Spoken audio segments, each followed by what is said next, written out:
नमस्ते बच्चों। आज मैं 1857 के विद्रोह के परिणाम के बारे में आपको जानकारी देने जा रहा हूँ।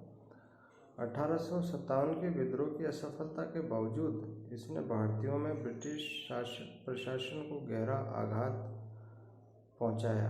यानी भारतीयों को ये लगा कि वास्तविकता थी कि ब्रिटिश शासन की संरचना और नीतियों में भारी फेरबदल का जो मूल कारण बना वो 1857 की क्रांति ही बना। इससे पूर्व वे भारतीयों को शोषण के दृष्टिकोण से ही उनका उपयोग कर रहे थे, लेकिन 1857 के पश्चात भी शोषण तो प्रारंभ हुआ, लेकिन जो राजनीतिक क्षेत्राधिकार के जो बढ़ाने की जो नीति थी अंग्रेजों की, उसमें काफ़ी हद तक कुछ अंकुश लगा।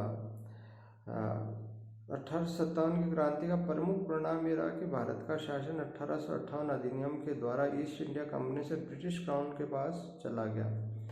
अब भारत के लिए राजकीय सचिव, सेक्रेटरी ऑफ स्टेट, जिसे एक परिषद द्वारा सहयोग प्राप्त होता था, भारत के शासन के लिए जिम्मेवार होगा। पहले अधिकार कंपनी के निर्देशकों के पास था।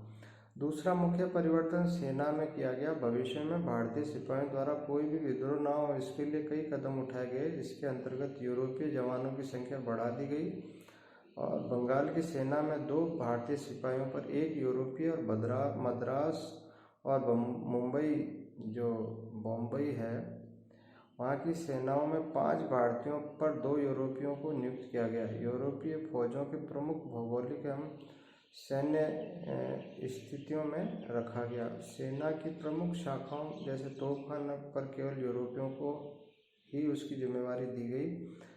सेना के भारतीय वर्ग का संगठन फूट डालो राज करो की नीति पर आधारित थी। जवानों में राष्ट्रीय भावना ना जागे इसके लिए जाति, समुदाय और क्षेत्र के आधार पर रेजिमेंटों को स्थापित किया गया। ये बहुत इम्पोर्टेंट है क्योंकि ये जो सोच है ये आज तक हमने बदली नहीं। आज़ाद हो गए, 74 साल हो गए, हमें 75 चालू है, लेकिन जो सेना में जातीय, समुदाय और क्षेत्र के जो रेजिमेंट्स का नामकरण है वो अभी तक हमने नहीं बदला है। ये विशेष चीज ध्यान करने योग्य है। फूट डालो और शासन करो की नीति को सामान्य जनता में भी लागू किया, क्योंकि अंग्रेजों ने सोच लिया था कि यह विद्रोह का षड्यंत्र मुसलमानों द्वारा रचा गया, इसलिए इन्हें कठोर दंड दिया गए और साथ ही लोक नियुक्तियों अन्य क्षेत्रों से में भी इनके साथ भेदभाव प्रारंभ किया गया।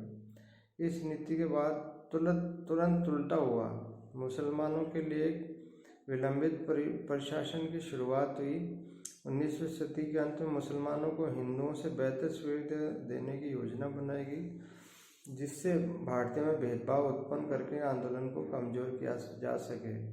और बाद में जो भी नीतियाँ और रीतियाँ बनी वो इसी सोच से बनी कि दोनों में जाति और भेदभाव जिंदा रहे। ब्रिटिश की महारानी की घोषणा के अनुसार रियासतों के प्रति ब्रिटिश नीतियों में परिवर्तन किया गया। विलय की पूर्व नीतियों को छोड़कर शासकों को उत्तराधिकार चुनने का अवसर मिला। यह उन देशी शासकों को उपहार स्वरूप मिला जो विद्रोह के समय अंग्रेजों के साथ थे। हालांकि भारतीय शासकों का यह अधिकार एक निश्चित क्षेत्र में पूरी तरह से ब्रिटिश अधिकार के अधीनस्थ कर दिया गया था तथा उनको सुविधा आश्रितों में परिवर्तित कर दिया गया।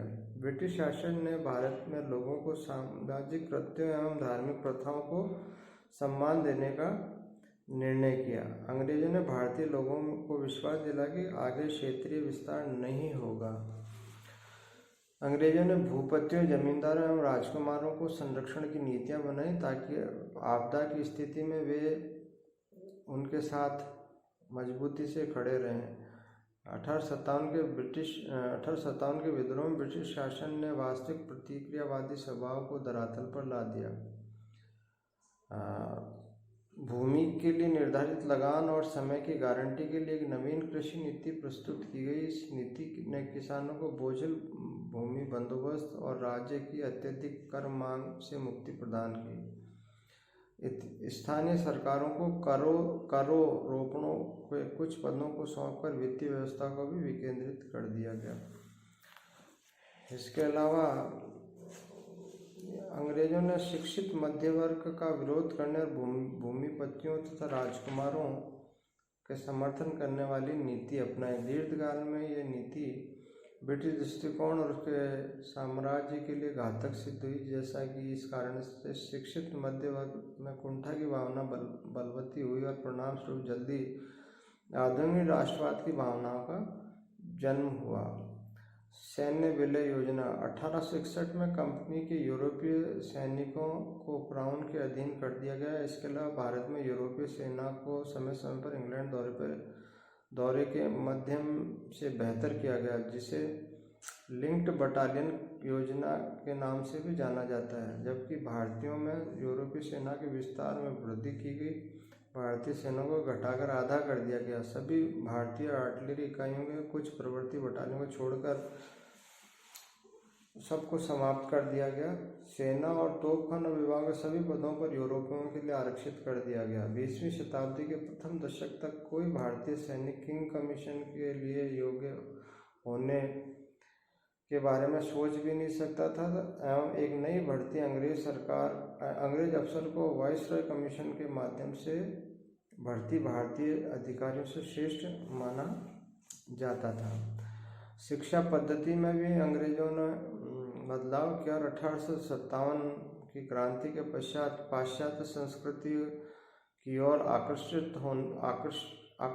आकृष्ट करने के दृष्टिकोण से भारतीयों को इसी सोच से शिक्षा देने का धीरे धीरे निर्णय लिया गया और उसको लागू करने का प्रयास भी किया गया।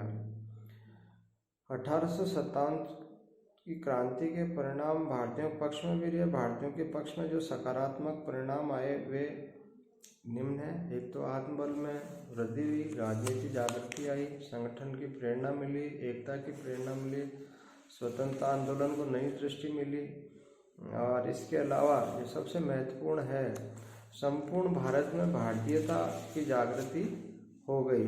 परिणाम ये रहा कि आगे चलकर अखिल भारतीय राष्ट्रीय संगठन बनने लगे, जिनका मूल उद्देश्य अंग्रेजों से भारत को मुक्ति दिलाना था।